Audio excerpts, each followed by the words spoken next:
Va. Buenos días, profesora. Buenos días, compañeros. En esta oportunidad hemos decidido hacer equipo con mi compañera Mireia Guaita en nuestro curso de Filosofía del Derecho para el análisis del caso número 1. El tema que vamos a tratar es sobre la corrupción en el país y el caso sería sobre el Vacunagate. El Vacunagate es el término utilizado por los medios de comunicación para referirse al escándalo por las inoculaciones irregulares de personas relacionadas al Poder Ejecutivo. Según informes, fueron 487 personas y esta crisis comenzó con la difusión informativa de que el presidente Martín Vizcarra habría recibido la candidata a vacunas contra la enfermedad del nuevo coronavirus destinadas a los ensayos clínicos de Sinopharm de la fase 3-2 en octubre de 2020 en Palacio de Gobierno en secreto.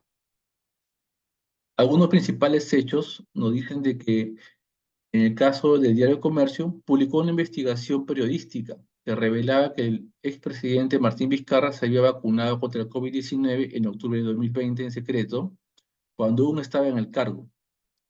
Luego, en febrero de 2021, debido a estos hechos, la ministra de Salud, Pilar Macetti, y el canciller Elizabeth Astete renunciaron a sus cargos, luego de admitir que también se habrían vacunado con la dosis de Sinopharm antes de que se iniciara el proceso oficial de vacunación en el país. También en febrero de 2021, el presidente Francisco Sagasti anunció la destitución del viceministro de Salud Pública, Luis Suárez, y el jefe de la INS por su responsabilidad en de esta vacunación irregular. Los principales actores, como ya lo habíamos mencionado, fueron algunos funcionarios públicos que se vacunaron con la dosis fin de Sinopharm, aprovechando su influencia para obtener este beneficio de manera indebida y privilegiada. También la empresa Sinopharm, que envió al Perú un lote adicional de 3.200 dosis para uso de cortesía o institucional, sin especificar los criterios ni los destinatarios para su aplicación. Y la Universidad Particular Cayetano Heredia y el Instituto Nacional de Salud, que fueron las entidades encargadas de realizar los ensayos clínicos con la dosis de Sinopharm y que no cumplieron con los protocolos ni los controles necesarios para garantizar la transparencia y la ética del proceso. Las normas principales que se han aplicado o se podrían aplicar al caso son los siguientes. 1. La Constitución Política del Perú, el Código Penal, la Ley Orgánica de la Contraloría General de la República, la Ley Universitaria y el Código de Ética de la Función Pública. Todos estos temas los hemos desarrollado en el informe. Algunas consecuencias. Podemos tener como mostramos en la diapositiva consecuencias políticas, consecuencias jurídicas y consecuencias sociales. Como podemos ver en la imagen del diario Correo, dice terremoto por vacunación anticipada. Por ejemplo, en el caso de las consecuencias políticas, tenemos como la crisis y el cambio del gabinete ministerial, la vacancia e inhabilitación del expresidente Vizcarra, la pérdida de credibilidad y legitimidad de las autoridades políticas y la polarización y el conflicto entre los poderes del Estado. Como consecuencias jurídicas, la apertura de procesos penales administrativos contra funcionarios públicos involucrados en este caso, así como la aplicación de sanciones y la destitución, multa o cárcel y reparación civil al Estado por el daño causado. Y consecuencias sociales, el aumento de la indignación y descontento del ciudadano, la movilización y protesta social en defensa de la salud y la vida. En leyes injustas, según Sócrates, ¿no? La ley es el fundamento indiscutible de la convivencia social y el reflejo de la justicia y la moral. Por lo tanto, no existe diferencia entre lo legal y lo legítimo, pues la norma democrática siempre es legítima. Así, el deber de obedecer la ley es absoluto e incondicional. Para el caso del Vacunagate, con relación a Sócrates, nos dice que se podría argumentar que los funcionarios públicos que se vacunaron con la dosis de Sinopharm desobedecieron una ley injusta, según el criterio de Sócrates. Se podría decir que estos funcionarios actuaron conforme a su conciencia y a su razón, al considerar que tenían derecho de proteger su salud y la vida frente a una pandemia mortal. Platón critica la democracia por las siguientes razones. Platón nos dice que la democracia es el resultado de la degeneración de la aristocracia, que es el gobierno de los mejores o más virtuosos. La aristocracia se corrompe cuando los gobernantes se vuelven codiciosos y ambiciosos y se convierten en timocracia, que el gobierno, que es el gobierno de los honorables o guerreros. La timocracia se corrompe cuando los gobernantes se vuelven injustos y violentos y se convierte en oligarquía, que es el gobierno de los ricos o propietarios. En el caso de Bacunagay, confirma en parte la visión de Platón sobre la democracia y sus defectos, ya que muestra algunos problemas que afectan al sistema peruano.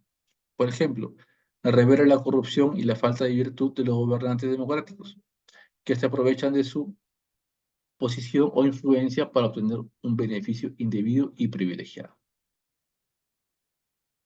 En este Siguiendo, caso, en este caso le voy a dar el pase a mi compañera Mireia para que continúe con la presentación de las diapositivas. Bienvenida, Mireia. siguiendo con el tema, en cuanto a la propuesta de Platón, el filósofo rey es el gobernante ideal porque posee la sabiduría y la virtud necesaria, ¿no? Que es para dirigir la ciudad según sus principios filosóficos. Pues el filósofo rey accedió al conocimiento verdadero de las ideas o formas, que son realidades eternas e inmutables que dan origen y sentido a todo lo existente. Entre las ideas o formas destaca la idea de bien, que es el principio supremo del ser y del deber ser. El filósofo rey es el gobernante ideal porque aplica las ideas o formas a la organización política y social de la ciudad. Entonces, él busca realizar la idea de bien en la ciudad, haciendo que esto sea la más perfecta y justa posible. También establece una armonía entre las tres clases sociales que componen la ciudad, que son los gobernantes o filósofos, los guardianes o guerreros y los productores o artesanos. Pues ya sabemos que cada clase cumple su función específica y contribuye a un bien común. Siguiente diapositiva, por favor, compañero. Para Aristóteles, la justicia es una virtud que consiste en dar a cada uno lo que corresponde. En este caso, para Aristóteles, la justicia se divide en dos tipos, que es la universal y la particular. La universal es aquella que se refiere al cumplimiento de las leyes y de los deberes. La particular es aquella que se refiere a la distribución e intercambio de bienes y honores. Entonces, si relacionamos al caso con Vacunagate, se podría argumentar que los funcionarios públicos que se vacunaron con las dosis violaron tanto la justicia universal como la particular. Se podría decir que estos funcionarios incumplieron las leyes y los deberes generales que tenían con los demás ciudadanos. Siguiente diapositiva, por favor, compañero. Según Hobbes, el Estado se origina por la necesidad de escapar del estado de la naturaleza, que es una situación de guerra. Entonces, ahí genera la violencia, el miedo y la inseguridad. Entonces, los individuos acuerdan ceder todo su poder y su libertad a un soberano absoluto, ¿no? Según Hobbes, el caso de Vacunagay implica una ruptura del contrato social, porque muestra la deslealtad y la traición de los gobernantes hacia los gobernados. Entonces, estos gobernantes abusan de su poder y violan las leyes.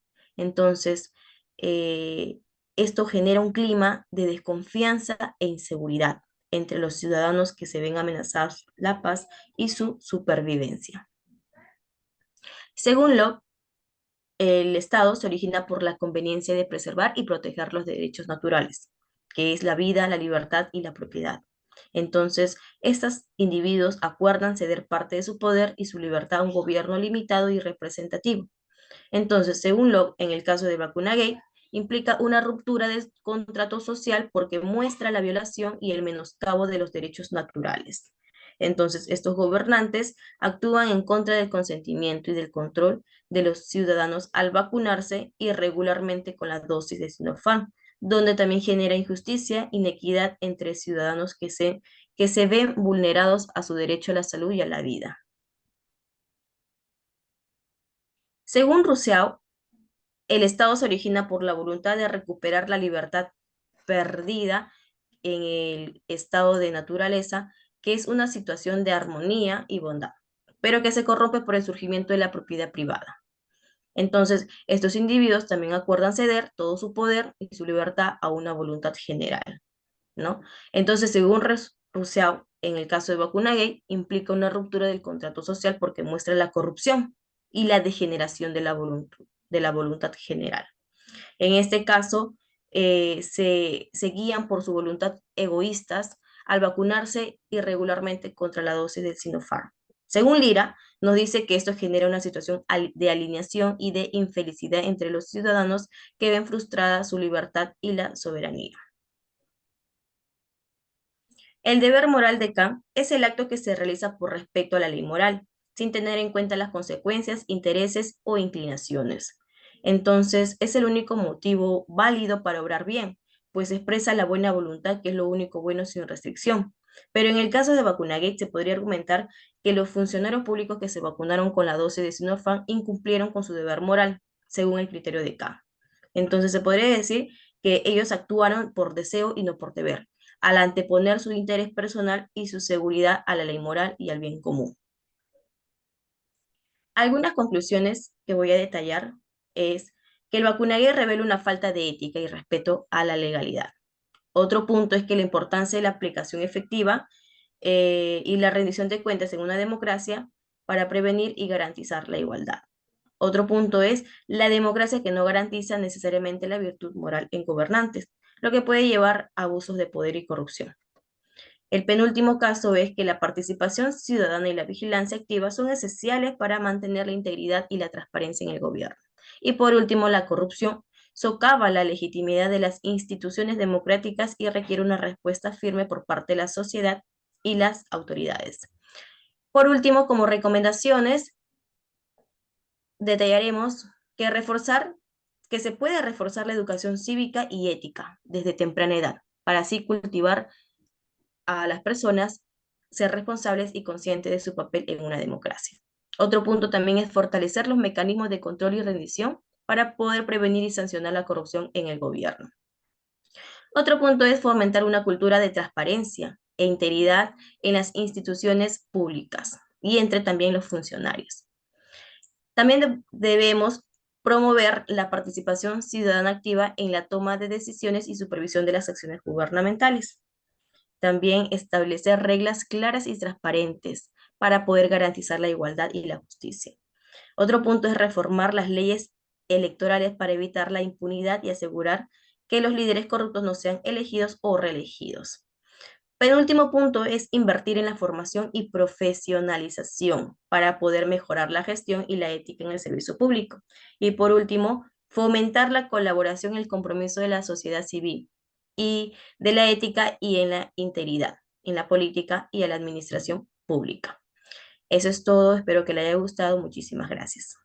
Muchas gracias, Mireya. Muchas gracias, profesora, por su atención. Hasta luego.